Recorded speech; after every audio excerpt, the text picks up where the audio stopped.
Jai Mahamaya Ki Jai, Bole Baba Ki Jai.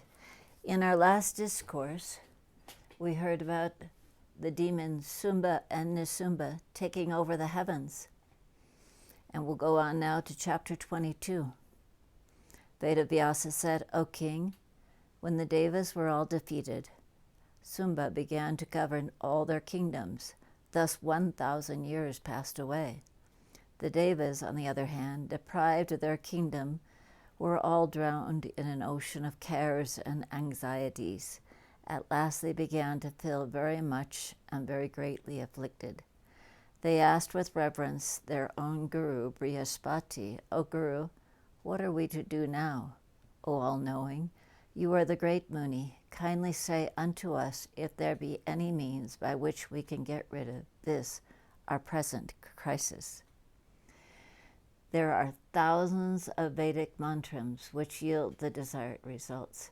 If they are worshipped with due rites and ceremonies, and if all the rules be observed thereof, O best of Munis, many yagyas are mentioned as in the Vedas that yield all the desired results. You know them all, so kindly perform those yagyas. Do all those ceremonies duly that are ordained in the Vedas for the killing of enemies, O descendant of Anjirasa. You ought to perform as early as possible those sacrifices for special purposes to destroy the demons, so that all our miseries come to an end.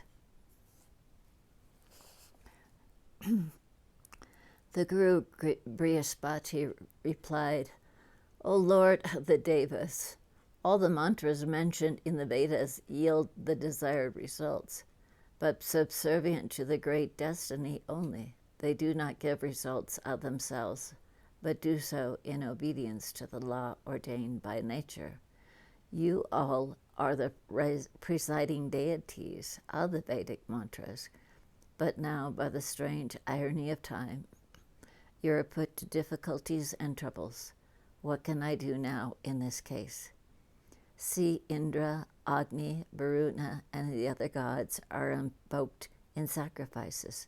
How then can sacrificial ceremonies do good when you are put to so great difficulties? Therefore there is no remedy to those which will take place unavoidably. But those who are wise declare that in some cases means are to be adopted. Some sages say that fate is strong, but those who advocate the cause of taking remedial means say that fate is powerless. Remedies or manly exertions lead to all successes. But, O King of the Devas, the embodied souls ought to resort to both fate and remedies. It is never advisable to depend solely on fate. Therefore, it is advisable to think out again and again, as far as one's own intellect goes, the best remedies, O Devas. I have thought over again and again on this subject, and say to you my opinion here. In the days of yore, the Divine Mother Bhagavati, being appeased, killed Mahasur, and when you all praised and chanted hymns to her, she gave you the boon that she will remove all your sorrows and troubles no sooner you remember her, and she told you all must remember her whenever any difficulty would arise to you out of the great destiny. She would then free you all of your oceans of great difficulties. Therefore do you all now go to the highly sacred and exquisitely beautiful Himalayas and worship that most worshipful Chandika, Devi, with your love and devotion. Know all the rules of the seed mantra of Maya, and be engaged in taking her name accompanied by burnt offerings. I have come to know by yogic power that she will be pleased with you. I see that today your difficulties will come to an end. There is not the least doubt in this. I have heard that the Devi resides always in the Himalayas. If you worship and praise and chant hymns to her, she will certainly grant you your desired boons. Therefore, fully decide on this thing and go to the Himalayas, O Devas. She will fulfill your desires and carry out all your intentions.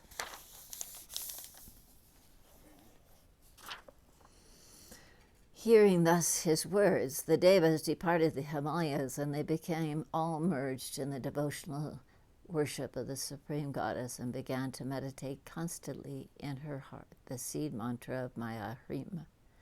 They bowed down to the goddess Mahamaya, the discarder of all the fears of her bhaktas, and began to chant hymns to her with perfect devotion. O goddess, salutations to thee. O thou, the Lord of the universe, the Lordess of the hearts, thou art the everlasting bliss and giver of bliss to the Devas. Salutations to thee. Thou art the destroyer of the demons, and thou art the giver of all desires to human beings. Thou can be approached with devotion. Salutations to thee, thou the incarnate of all the Devas. Thy names are endless, thy forms are endless, none can count them. Thou residest always as the force incarnate in the actions, in the creation, preservation, and dissolution of being. O Goddess, thou art the memory, constancy, intelligence, old age. Thou art the nourishment, contentment, thou upholdest all. Thou art the beauty, peace, good, knowledge, prosperity, and happiness. Thou art the goal, fame, and intellect. Thou art the eternal seed, unmanifested. We now bow to those forms of thine, through which thou dost serve the purpose of the Devas in this world, as we are now in need of peace. Thou art forgiveness and mercy. Thou art yoga nidra, the state between sleep and wakefulness.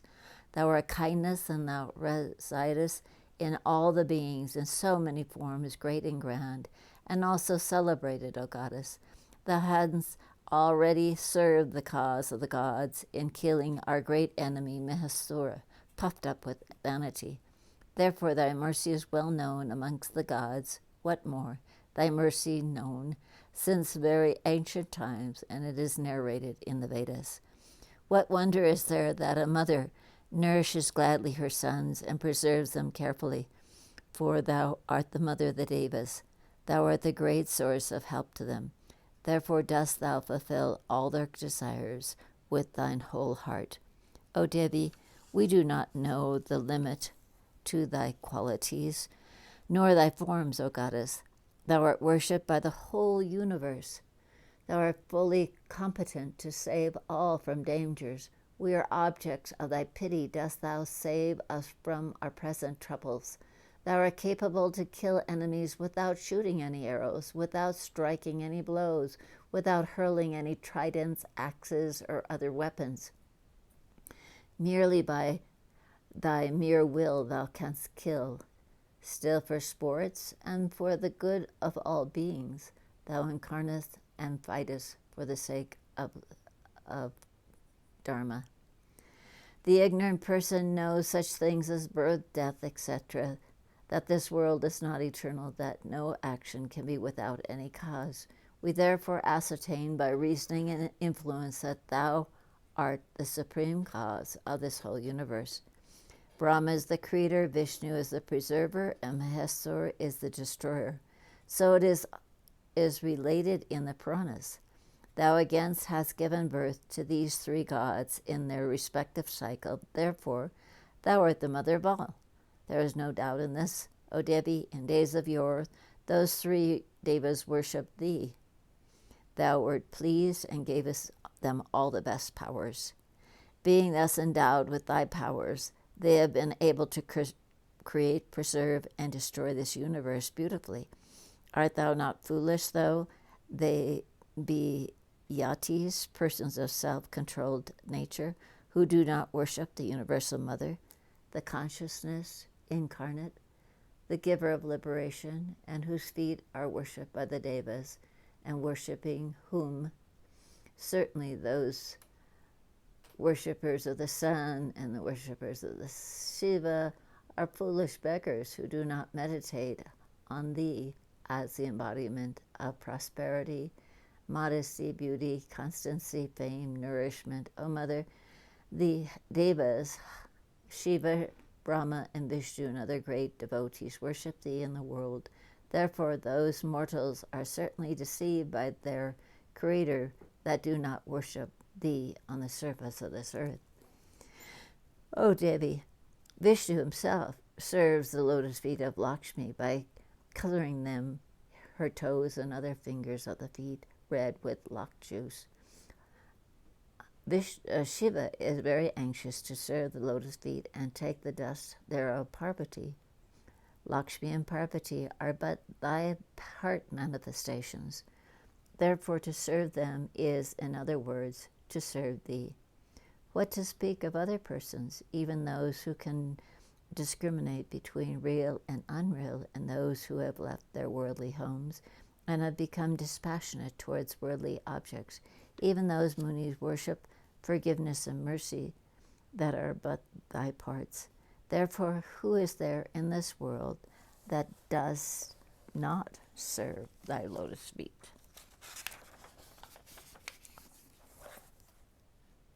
O Devi, these human beings plunged into the dreadful well of samsara, the round of birth and death, and are deprived of all pleasures, who do not serve thy lotus feet, what more can be said than the fact that these fallen beings suffer terribly from poverty, humility, headaches, and chronic enlargements of certain organs? O Mother, those persons are void of any wealth and wife and carriers of load of work, and show their skill in such acts. They are of little understanding, and never they served in their previous birth thy lotus feet. This we have come to know very well within our hearts of hearts. When all the Devas thus eulogized, instantly the Devi Ambika, full of youth and beauty, appeared there out of mercy. That extraordinary, beautiful Bhagavati, endowed with all auspicious signs and adorned with the divine clothing, ornaments, and garlands, and sandalwood paste, etc., appeared before the Devas, before whom even the world enhancer Cupid bows down. With such beautiful divine appearance that Devi emerged from the mountain cave in order to take her ablutions in the Ganges. The Devi, sweet-voiced, like a cuckoo, gladly smiling, began to say to the Devis, singing hymns to her, in a voice deep like that of a rumbling cloud. O Devi, the Devi said, O best of Devis, whom are you praising constantly in this place? What do you want? Why are you so anxious and seem to be so much careworn? Do please tell me all this in detail. The Devas were first enchanted by her beauty and softness, then being encouraged by her sweet words, began to speak with great joy. O Devi, we pray to thee, O Lord of this universe. We bow to thee, O thou, the ocean of mercy. Protect us from the troubles. We are much careworn and tormented by the demons. O great goddess, in ancient times thou killest Mahasur, the source of troubles to all, that told us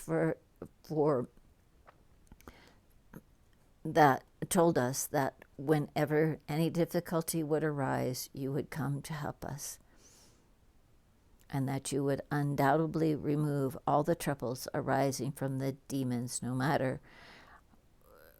sooner we remember thee. O Devi, we have now remembered thee for that very reason. At present, the two dreadful demons, Sumba and Nishumba, have sprung up and are creating great disturbances, and they cannot be killed by any male beings. The powerful Ratabija and Chandamunda and other demons united have deposed the Devas of their heavens.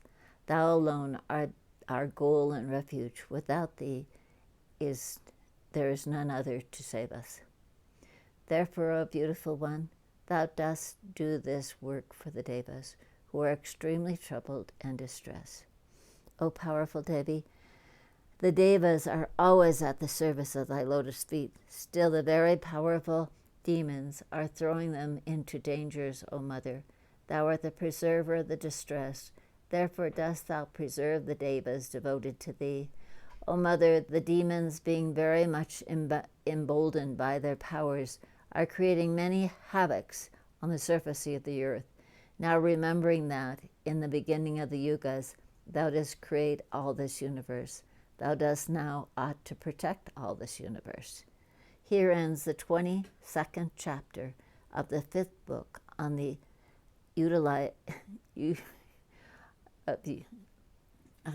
telling of the divine to the Divine Mother all of her praises by the Devas in the Srimad Devi Bhagavatam of 18,000 verses by Veda Vyasa.